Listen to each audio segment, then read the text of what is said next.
the presidents.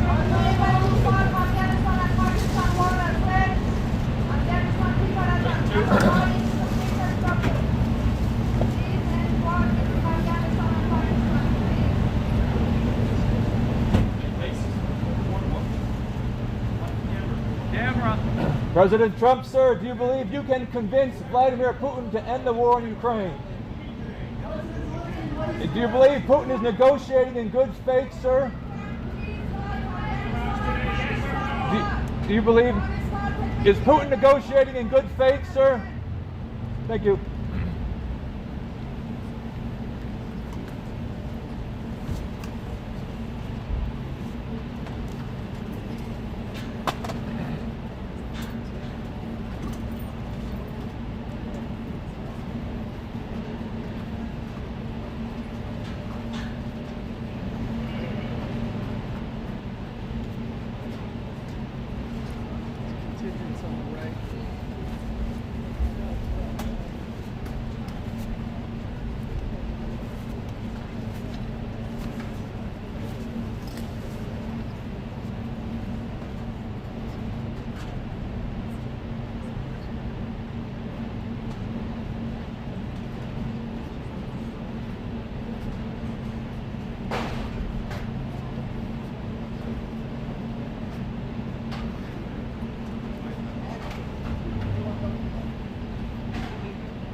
said something. We used to have a mic up there. Yeah. They used to have a mic up there, but then.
right, we're going to have a good time. December 5th. Well, thank you very much, everybody. It's an honor to be with a very strong leader, a man who has been through a lot, and a man who I've gotten to know very well, and we've gotten along really very well. And we had a big call yesterday, as you know, with President Putin, and we'll be talking about it. President Zelensky of Ukraine has endured a lot. I mean, he really has. He's endured a lot, and we've endured it with him. To be honest, it's been a long time, and I think we're making great progress. So we're going to be talking about that today. We'll be talking about what took place yesterday with my phone call with President Putin. And I think that things are coming along pretty well. It began with Alaska, where I think certain guidelines were discussed, and we want to see if we can get this done. This was long ago into the Biden administration. I came here and we inherited this, and we'd like to see if we could finish it, end it. We want it ended. So many people have died in this war, and we're gonna get it ended. So I just want to thank you all very much. If you have a couple of questions, go ahead, please. In fact, before I do that, let me just ask the President to say a few words. Thank you, President. Glad to meet you again, Mr. President. Thank you very much for the invitation.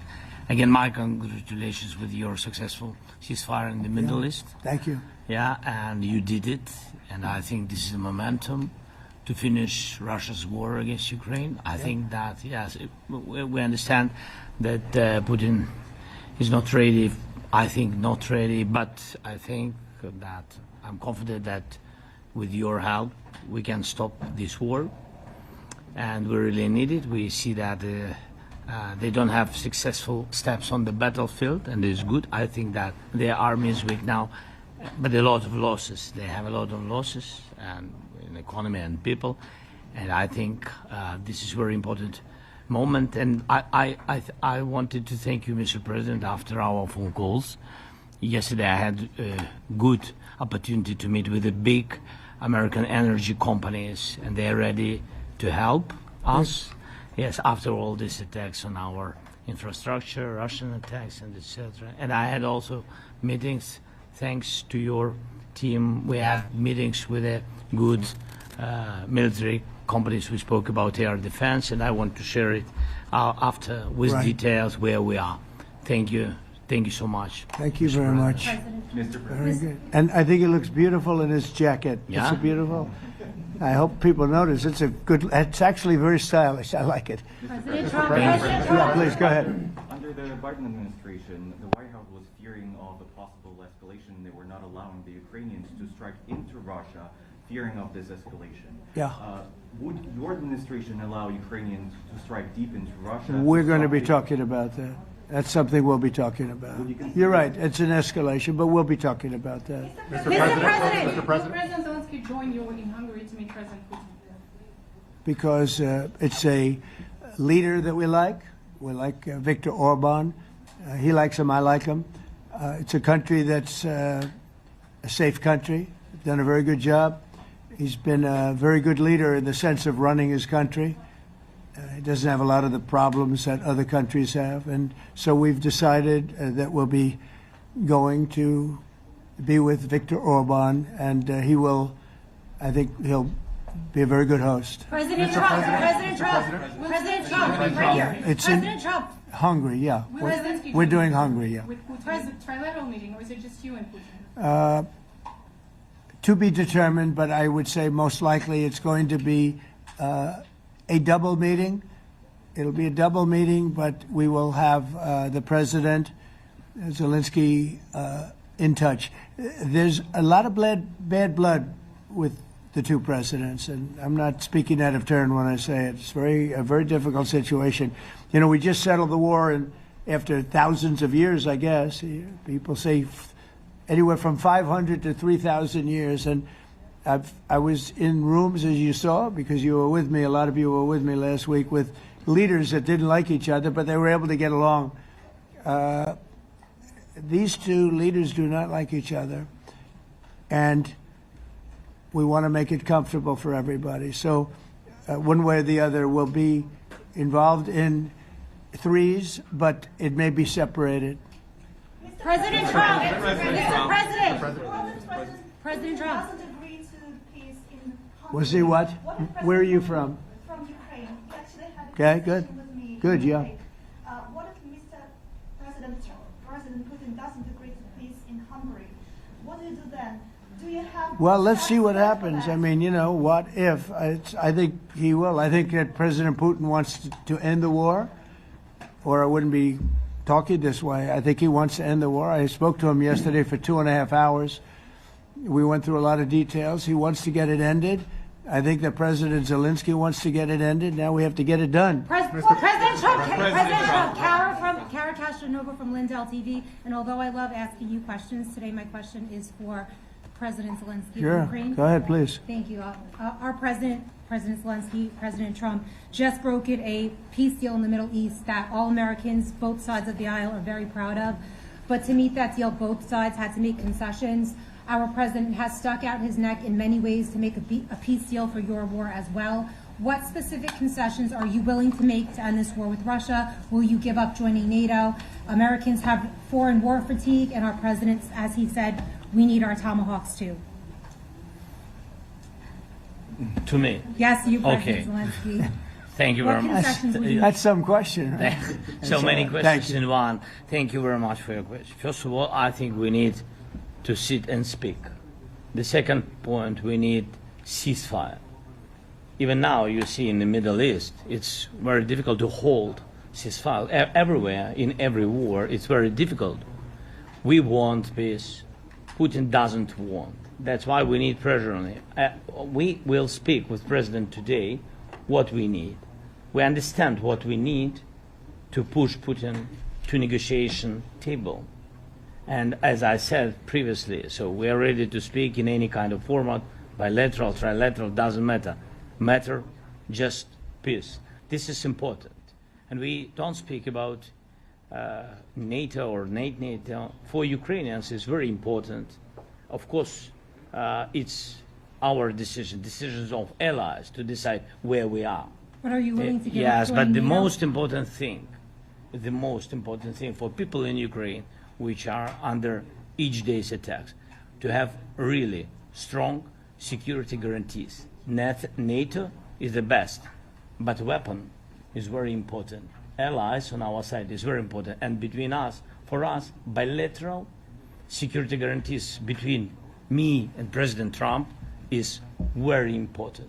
I don't know, we didn't speak with details about it, but this is the most important document because the United States is very strong. Sir, President Trump, you are the middleman right now, hoping to end this conflict. Who is doing a better job negotiating, President Zelensky or President Putin? I think they're both doing a great job in that sense. We have to get it done. We've got to take some of the hatred of each other. You know, they don't like each other. I say that in front of President Zelensky, but I say it in front of President Putin too. They have tremendous bad blood. It really is what is holding up, I think, a settlement. I think we're going to get it done, and we have to make it long-lasting. As I said in the Middle East, everlasting, right? Everlasting. And the Middle East is a much more complicated situation. You know, we had 59 countries involved, and every one of them agreed. And it's, you know, it's sort of amazing. Most people didn't think that was doable. This is going to be something I really believe that's going to get done. I had a very good talk yesterday with President Putin. I think he wants to get it done. And President Peter? Zelensky, right behind you. When we were in Israel with President Trump earlier in the week, we heard a lot about the difference in diplomacy between President Trump and President Joe Biden before him. What do you see as the biggest difference in diplomacy between President Trump and President Biden? President Trump has a big chance now to finish this war. President Biden now is not the president, so he doesn't have a chance to finish this war. And President Trump is really showed for the world that he can manage ceasefire in the Middle East, and that's why I hope that he will do this, and we will also have such big success. For Ukraine, it's a big chance. And I hope that President Trump can manage it. I would say the biggest difference is one is extremely competent and the other one is grossly incompetent. Sir,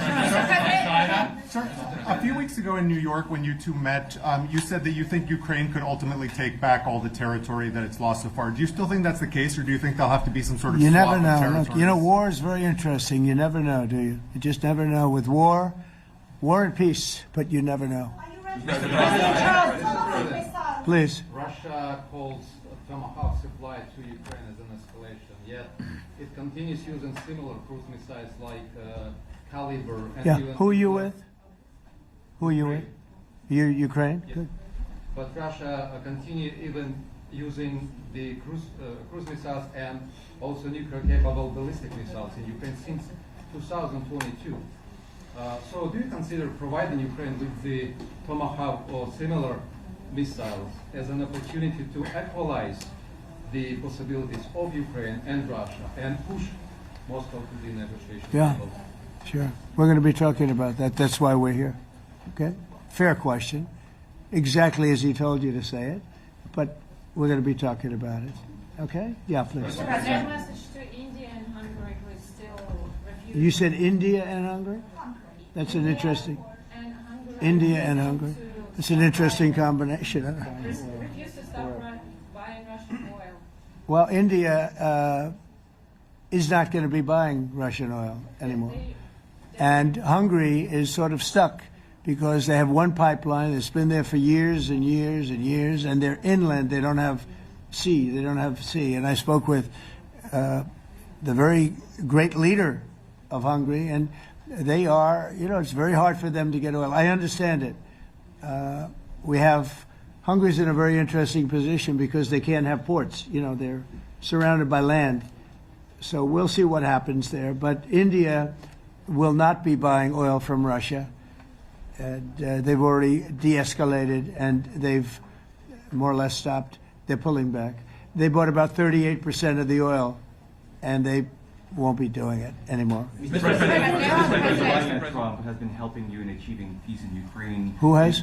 First Lady Melania Trump Yeah. has been helping in returning abducted Ukrainian children from Russian captivity. President Zelensky, do you appreciate those efforts? How do you assess them? And did you ask her to step in to help you? No, she wanted to do it. She's just felt very strongly about the children, and she's done a really good job, I think, in bringing it to the fore. You know, we have a lot of children involved. Now, it's some people say it's 20,000, and some people say it's 300. There's a big difference between that, so nobody really knows. But she felt very strongly about the children. She thinks about the children all the time. President Trump, if you okay Tomahawks to Ukraine, what's going to happen if the United States is in a conflict and we need the Tomahawks? Do we have enough? That's a problem. We need Tomahawks, and we need a lot of other things that we've been sending over the last 4 years to Ukraine. We've been, you know, we gave them a lot. Now we have a different situation. We send it to the European Union. They pay for it and all that, and they have plenty of money. But it's beyond the money. You know, we need Tomahawks, and we need a lot of other weapons that we're sending to Ukraine. And one of the reasons we want to get this war over is exactly that. It's not easy for us to give. You're talking about massive numbers of very powerful weapons. So that's one of the things we'll be talking about. Hopefully they won't need it. Hopefully we'll be able to get the war over with without thinking about Tomahawks. I think we're fairly close to that. Yeah, go ahead. President. Yeah, please. Just to understand. So for today, of course, we want to finish this war, but the war is another technological war. You don't use just Tomahawks. If you want to target a military goal, you need thousands of drones. It goes together with such missiles. Ukraine has such thousands of our production drones, but we don't have Tomahawks. That's why we need Tomahawks. But United States is a very strong production, and the United States has Tomahawks and other missiles, very strong missiles, but they can have our thousands of drones. That's why where we can work together, where we can strengthen American production. And so just so that I understand, so you're suggesting kind of a trade. If President Trump okays Tomahawk missiles to help you launch... Yes, it's into about Russia, military goals. It's you only would about military goals. Right, but then you would authorize some kind of an exchange where... Yes, of course. The US gets Yes, we have proposition. Yeah, we have big proposition with our drones. President Trump, I don't mean to be brokering an arms deal here, but is that something that you would be interested in, Ukrainian drones? We are, yeah, we would. We have a lot of drones right now. We build our own drones, but we also buy drones from others, and they make a very good drone. I mean, drone warfare has really come to the fore over the last couple of years because of this war. I will say, there's nothing like the jets. You know, we knocked out a lot of drones in Israel. We were knocking them out for Israel, and we were doing it with extremely fast and powerful jets, following the drones and knocking the hell out of them. So, it's, you know, we know a lot about the drones, and we know a lot about the great jets, the great ones. The ones, well, and the B-52s, which were totally they were stealth. They were undetectable. So we have a lot of different weapons. And, you know, I have an obligation also, though, to make sure that we're completely stocked up as a country, because you never know what's going to happen. In war and peace, right? You never know what's going to happen. So we're going to be talking about Tomahawks, and would much rather have them not need Tomahawks. Would much rather have the war be over, to be honest, because, you know, we're in it to get the war over. We're selling a lot of different types of weapon, as you know, to the European Union. We're not in it for that. We're in it to get it over. We're losing thousands of people a week. Thousands of people, Russian, Ukrainian, and mostly soldiers. I mean, mostly soldiers. But we're in it to see that end. And if we can end quickly, and I think we can. I mean, I had a very good talk yesterday. We're going to be talking about it. But I had a very productive talk yesterday with President Putin. We'll see what happens. But the war in the Middle East was far more complicated. We got that one done. And I think we have a good chance. I think President Zelensky wants it done, and I think President Putin wants it done. Now all they have to do is get along a little bit. Can you give us an update on the trade negotiations with China, or perhaps Secretary Bessent? Yeah, I will, and I'm going to let Scott do that. But I think we're doing very well. I think we're getting along with China. China would like to have something. As of this moment, we'll be meeting in a couple of weeks. We'll be meeting in South Korea. You think myself. Go forward? I think so. It looks like it's going forward. I think so. They want to meet. We like to meet.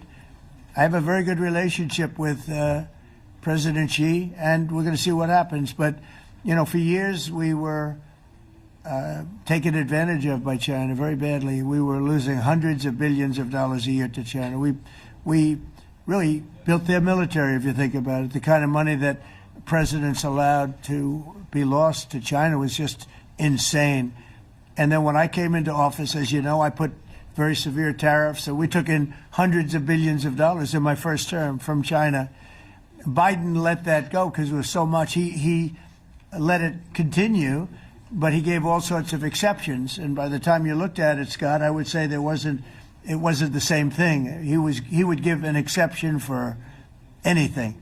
If you got up and went out to dinner, he'd give you an exception. So it wasn't the same thing. But I put on very serious tariffs. So we took in hundreds of billions of dollars. And then I left office. The election was rigged. I left office, and that was the story. Now I come back, and we are in a very strong position because of tariffs. We're in a very powerful position because of the fact that we have tariffs. If we didn't have tariffs, we would be in a very weak position. We would be in a weakened state. But with tariffs, we've made hundreds of billions of dollars, not only from China, but from others. And China wants to talk, and we like talking to China. So we have a very good relationship, and we're going to be meeting in South Korea a couple of weeks. And I just got back from a long trip. I'm going on another long trip. And Scott, do you want to say a few words on that, please? Yes, sir. So the entire relationship stems from the great respect that the two leaders have for each other. China did a substantial, unprovoked escalation last week. We were unable to get in touch with them. Since then, it's been IMF World Bank Week. They have had working level people here who there have been meetings. The vice premier, who is my counterpart, and I will be speaking this evening at around 8:30, 9 o'clock. And then he and I and a delegation will meet in Malaysia probably a week from tomorrow to prepare for the two presidents to meet. So I think that things have de-escalated. We hope that China will show the respect that we have shown them. And I am confident that President Trump, because of his relationship with President Xi, will be able to get things back on a good course. Is the hope for that meeting with you and President Xi some kind of trade deal then, or could be? More Look, I think we're in a very strong position. I think we're in a very strong position. We're getting, as you know, as of November 1st, I could move it up if I wanted, a 100% tariff over and above what we get now. So that would make it about 157%. And China doesn't want that, and they want to talk, and we're talking. And I think we'll make a deal that will be good for both. I think we will do something. But you have to understand, we never got anything from China. It was a one-way street. For many years, for decades, it was a one-way street. And they became rich because of the United States. And frankly, presidents that, let's be nice, they didn't know. They just didn't know. They didn't understand what was happening to them. But I understood it. I understood it long before I ran for politics. I used to watch in amazement at how stupid our country was, how stupid they were. And we're not stupid anymore. And that includes with the European Union. That includes with Japan and South Korea. All we want to do is be treated fairly. But the fairly is hundreds of billions and even trillions of dollars coming into the United States. And it's our national security is secure because of tariffs. If we didn't have tariffs, we would have no national security.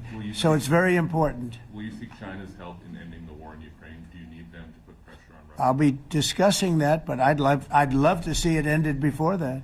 I mean, I think we have a chance of ending the war quickly if flexibility is shown on behalf. And again, we're not losing people. The United States is not. We're not losing people. We're not spending money. We're getting paid for the, ammunition and missiles and everything else that we're sending to the European Union, but to NATO. But it's very similar. If you look at the countries, I mean, it's very similar. And we just made a very fair trade deal with the European Union, and what we wanted, and we made a very good deal with NATO too. They pay for all of this. That's not what we're in this for. We're in it to save thousands of lives every week. Thousands and thousands of lives. That's why we're in it. And I think we have a very good chance of bringing this war to a conclusion. President, and your cabinet has done honestly an excellent job. I think that a lot of people could agree to that. Thank you. I'm speaking as someone who lost my father in a war, so I know the human cost. What would your advice be to American leaders, to world leaders, to neocons, to TV hosts who often speak about conflict in abstract or strategic terms rather than the human cost and the human terms? Look, my only statement is we have to get together. It's a very small group of people. It's the president, and the president. Okay, 3 presidents. And I'm the mediator president. And I'm mediating not an easy situation. It should be easy, but it's a lot easier when people understand each other, when they get together, and when they like each other. We don't necessarily have that situation as far as like is concerned. Maybe it can turn around. Maybe it can. But in the meantime, we'll have them keep a little bit of distance, and we're going to see if we can get it done.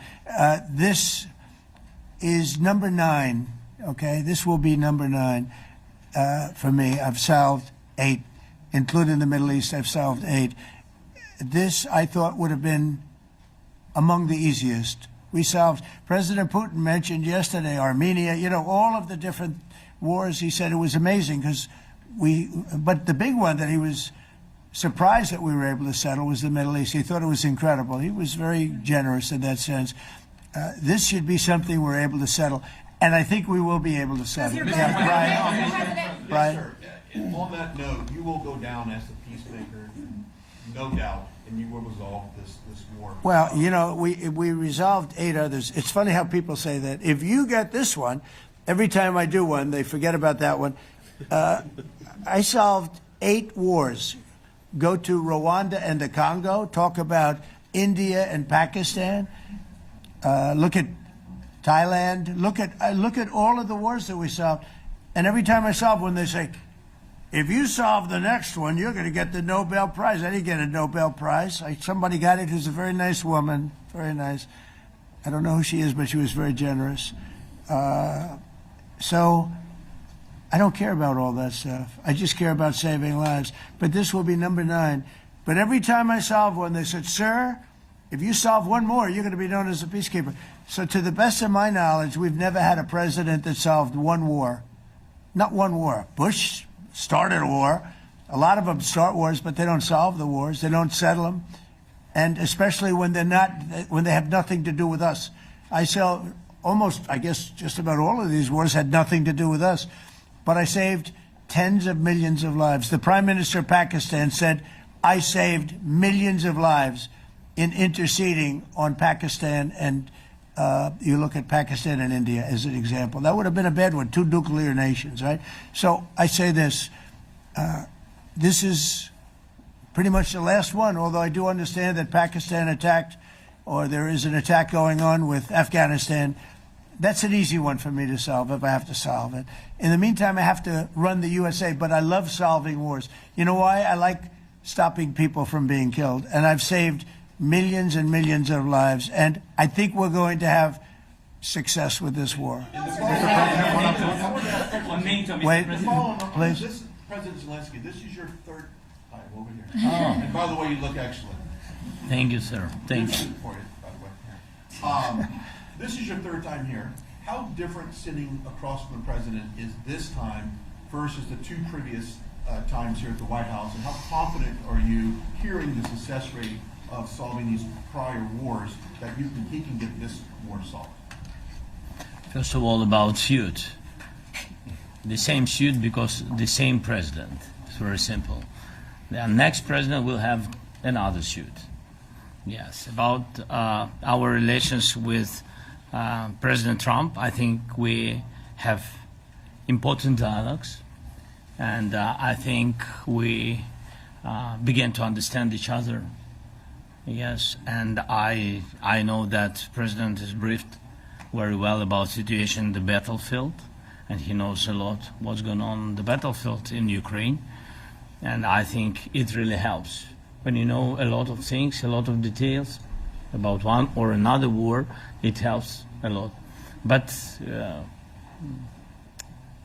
we are still in war. And I hope we can manage. You are being clear It's that there are some important. countries that are not meeting their commitment.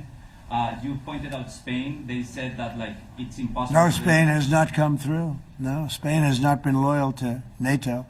Spain has been, they're the only one. Everyone went up to, as you know, I mean, you were at 2% and they all went up to 5%, but Spain disagreed with that. I think Spain should be reprimanded for that. I think it's very bad that they did that, but that's up to them. That's up to NATO and Spain. They cannot be expelled from NATO. Can they or not? They cannot, according to the treaty, but they also claim that they are protected by the European Union umbrella for trade. Well, the other people, many of the other countries are in the European Union too. They're not complaining, right? President, I can tell you that Putin is serious. That's interesting. Mr. President. Yeah, please go ahead. Thank you, Mr. President.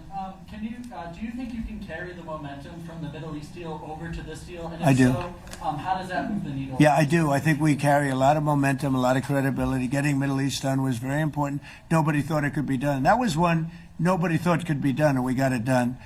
And a lot of that was the big hit that we put on Iran with respect to the nuclear. They took that was an unbelievable military maneuver, the B-2s, and many other planes involved, by the way, but the B-2s.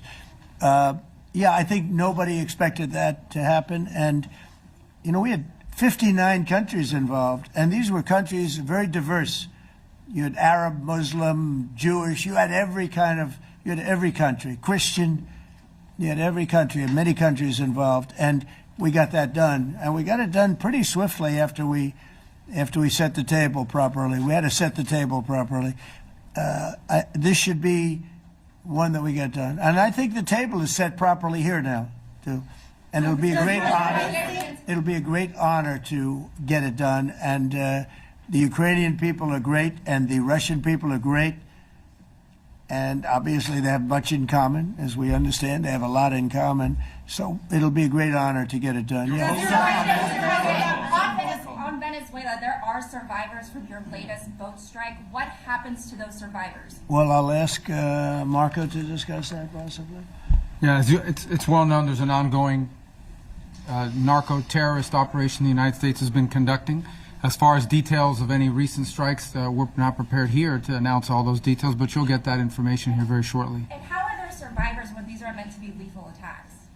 Yeah, again, I mean, we're undertaking these operations against narco-terrorists. That's what these are. These are terrorists. Let's be clear. And but as far as the details of any recent operations, when we are prepared to announce those, we will, as the president has consistently done. So you may get something on that later today. Let me ask you, that was in a submarine, right?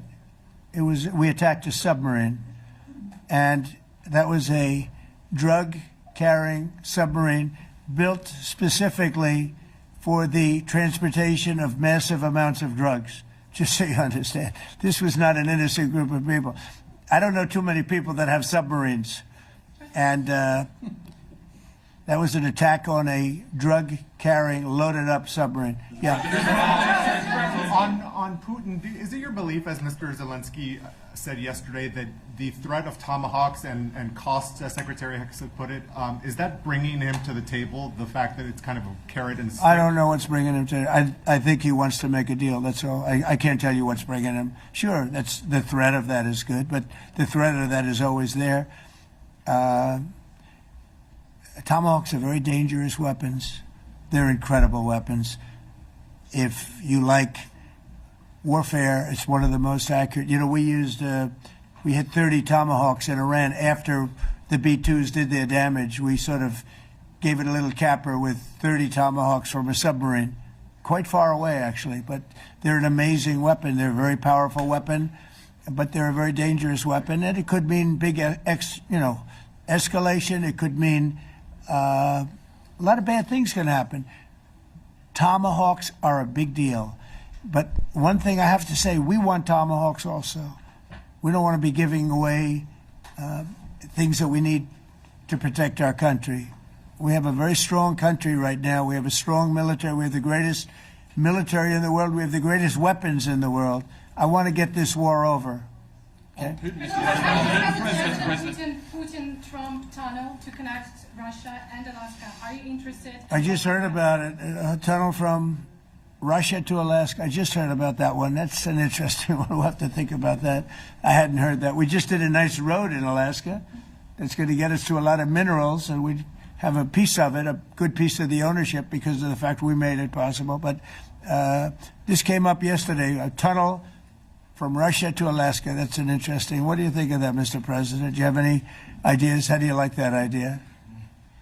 I'm not happy with this. I don't think you're going to like it. I don't think he liked it. I don't think he liked it. President Trump, do you think that Vladimir Putin, do you think that Putin is your gut instinct? Well, we had a senator that wanted, remember, from Hawaii, she wanted a tunnel from the mainland to Hawaii. Then she said, well, we can't do that, so we're going to build a railroad to Hawaii. Do you remember? She's a current sitting senator, a Democrat.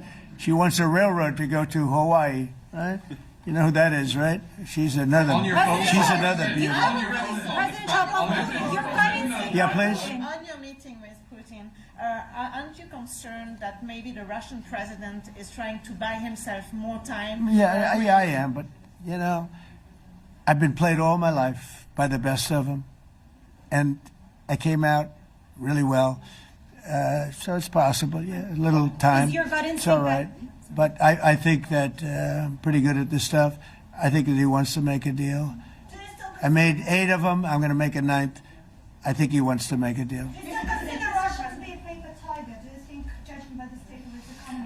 Well, I think that he should have won the war in a week.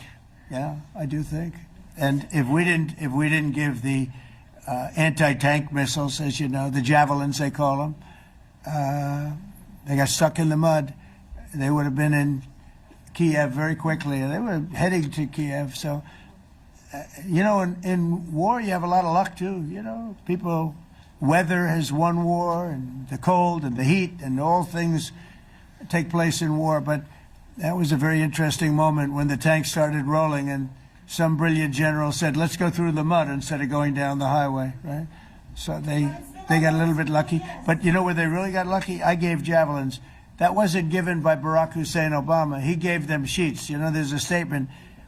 Obama gave them sheets, and I gave them the javelins. And the javelins are a devastating weapon.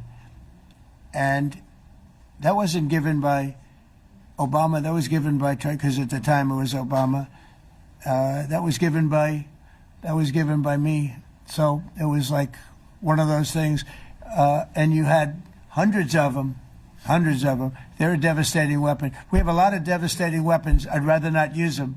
But that was a big moment. When the tanks got stuck, they got stuck.